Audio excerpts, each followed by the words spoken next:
Yes, thank you very much, Yuan, for your kind words. Yes, this is a huge team effort because we have a huge team producing EIM.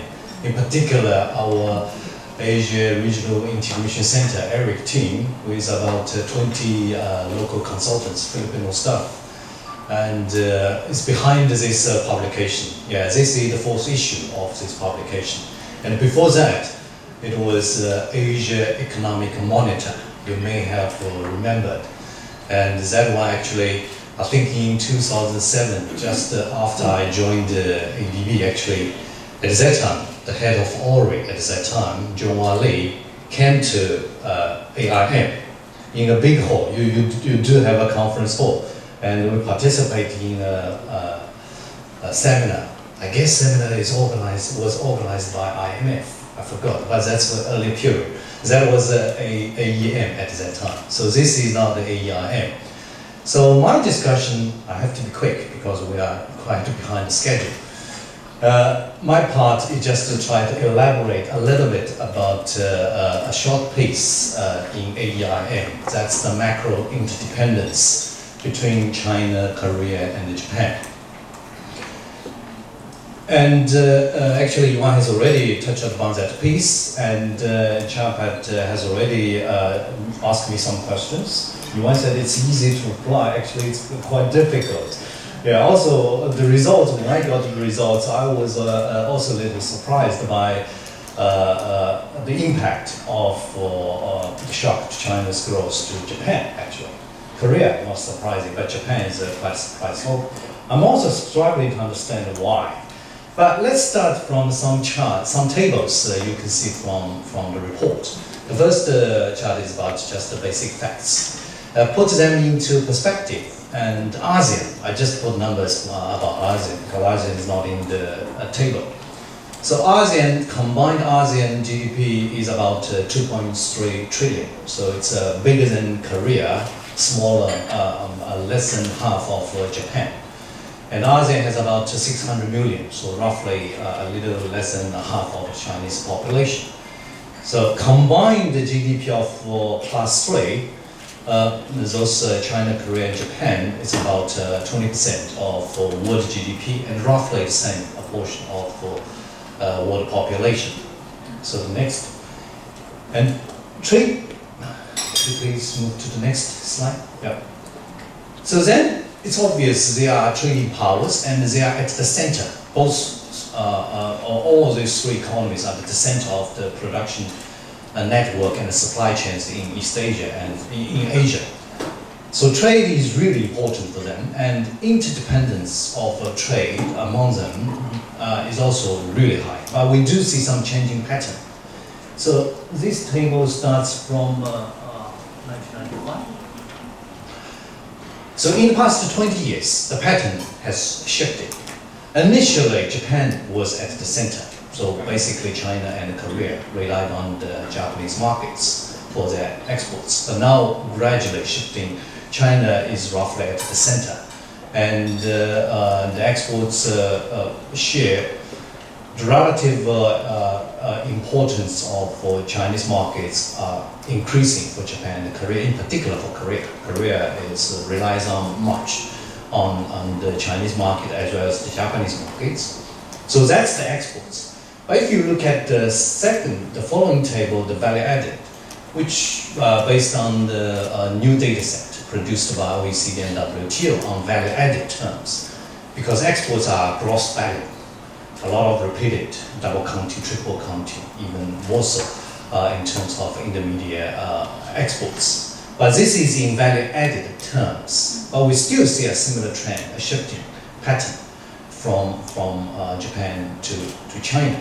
But very interesting, if you see the numbers in 2012, the relatively important, the value-added contribution from the falling final demand from Japan and Korea to China's GDP is roughly 1.9, among which 1.4% of GDP from Japan and 0.5 from Korea. But same numbers actually are in Japan's GDP, so 1.4% of GDP from China's final demand and 0.5 is from Korea.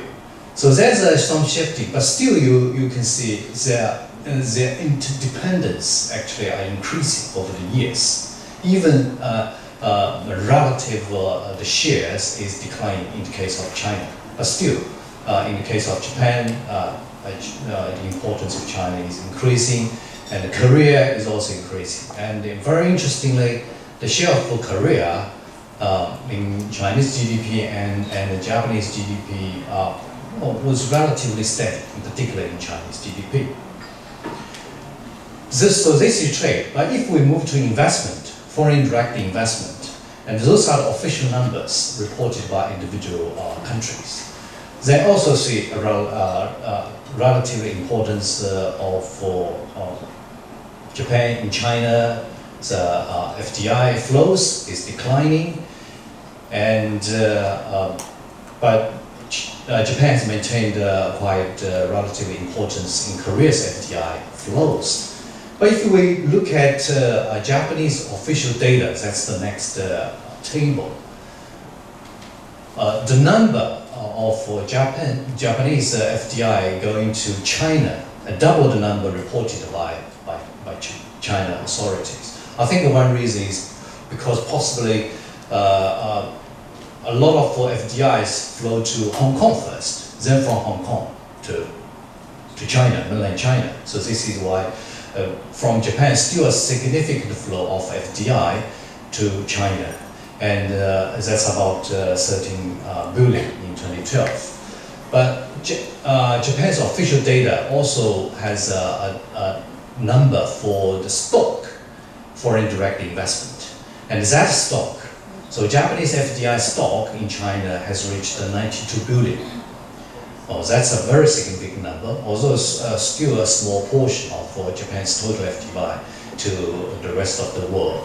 That's about 10%, close to 10%. So Japan has maintained as a significant investor in China as well as in Korea. Korea and Japan is still a significant investor. So the production network and the supply chain mostly is formed with the Japanese investment. So this pattern is really important to remember. Although the trade has showed a decline of relative importance of Japan, but the investment still shows its importance. And then the next slide is about portfolio flows. Still very low, in particular as a portion of Japanese flows. But we don't have the data for Chinese flows. And one of the basic reasons basically because China still maintains capital account control. So very limited portfolio flows into China and also limited flows out of China. But with gradual capital account liberalization, you would see more and more capital flows out of China. We have already seen, but probably they are not accounted yet. But we also will see more capital flows into China, portfolio flows in particular into China with the opening China's capital account. Then next slide is about tourism. We don't have labor movement data. We don't know the labor movements statistics. But there are some official statistics from Korea and Japan. There are about 600,000 people working, between 600,000 and 700,000 people working, foreign laborers working in Korea and Japan. And possibly there are a significant number are Chinese, although so probably biggest numbers are coming from the Philippines. But if you pay attention to this slide, one interesting phenomenon is after rising significantly, the tourist flows between China and Japan has declining in the past few years, in the past 2 to 3 years. I think this is the geopolitical reasons behind those declining of tourists.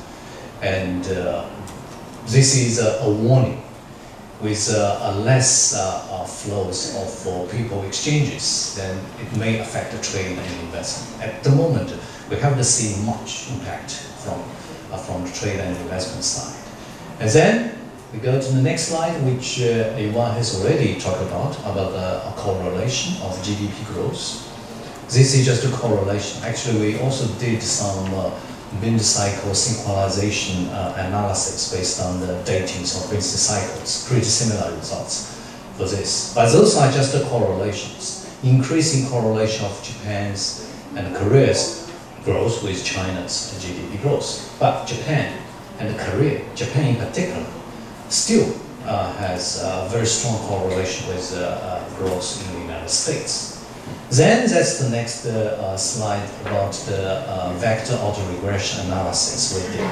Very simple VAR, unrestrained VAR. It's very simple, and you do the impulse response. Very simple, and this VAR has also got U.S. GDP growth in the VAR. But then, surprising, Japan, the shocks. That's the first column. Actually, is the shock to China and the response of other growth in other countries. Then Japan growth is responding to the shocks to China's growth. Korea the same, but not vice versa. And if we move to the next slides, that's the variance decomposition. Tells you a similar story. So it's a bit surprising. Japanese, so China can explain the shocks to China's growth explains about between 20 and 30% of variance in Japan's growth. It's easy to understand why it can explain Korea's, but it's still a bit surprising. We try to explain more in the next few issues of AEIN. So I stop here. Thank you very much.